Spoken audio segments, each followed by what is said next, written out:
আসলে কে বড়, মা নাকি বউ?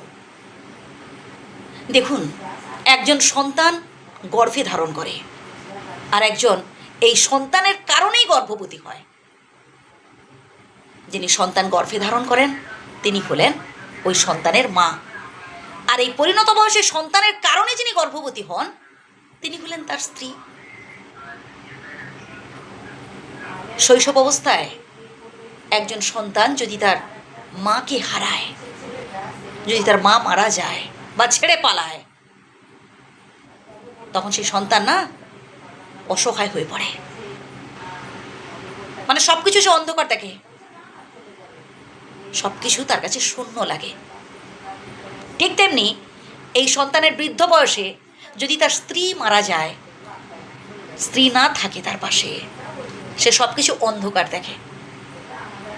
শেষ পর্যন্ত শুনুন কথাগুলো, তারপরেই আপনি বলবেন যে কে বড় আর কে ছোট। সে উত্তর আপনারাই দেবেন, আমার জানা নেই।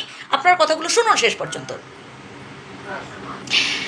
একজন সন্তানের সামনে তার মা থাকা অবস্থায় আপনি যদি সেই সন্তানকে অপমান করেন, সেই সন্তানকে মারধর করেন, গালিগালাজ করেন, তার মা কিন্তু রুখে দাঁড়াবে। সে কখনোই মেনে নেবে না যে তার সন্তানের কেউ অমঙ্গল কামনা করুক, তার সন্তানের কেউ ক্ষতি কামনা করুক বা ক্ষতি করুক। ঠিক তেমনি সেই সন্তানের স্ত্রীর সামনে যদি তার হাজব্যান্ডের অর্থাৎ এই সন্তানের ক্ষতি করার চেষ্টা করেন, তার স্ত্রীও কিন্তু ঝাঁপিয়ে পড়বে।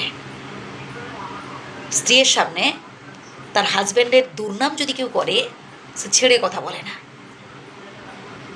হ্যাঁ, সে স্বামী স্ত্রীর মধ্যে দ্বন্দ্ব হতে পারে, ঝগড়াঝাটি হতেই পারে, সেটা তার পার্সোনাল ব্যাপার, কিন্তু বাইরের কেউ তার স্বামীকে অপমান করুক সেটা মেনে নিতে পারবে না। এমনকি তার বাবার বাড়ির লোকজন যদি তাকে বলে, মানে তার স্বামীর দুর্নাম করে, সে কিন্তু প্রোটেস্ট করে। অর্থাৎ এই সন্তানের স্ত্রীর কথা বলছে।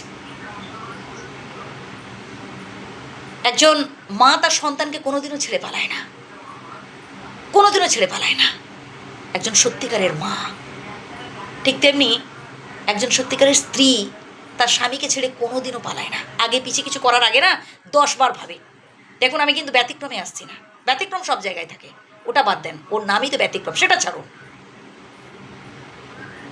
একজন মা তার সন্তানকে যেমন বুকে আগলে রাখে, বাইরের ঝড়ঝাপটা থেকে তার সন্তানকে বাঁচানোর চেষ্টা করে, নিজের প্রাণ দিয়েও তার সন্তানকে বাঁচানোর চেষ্টা করে, ঠিক তেমনি একজন স্ত্রীও তার স্বামীকে আগলে রাখার চেষ্টা করে।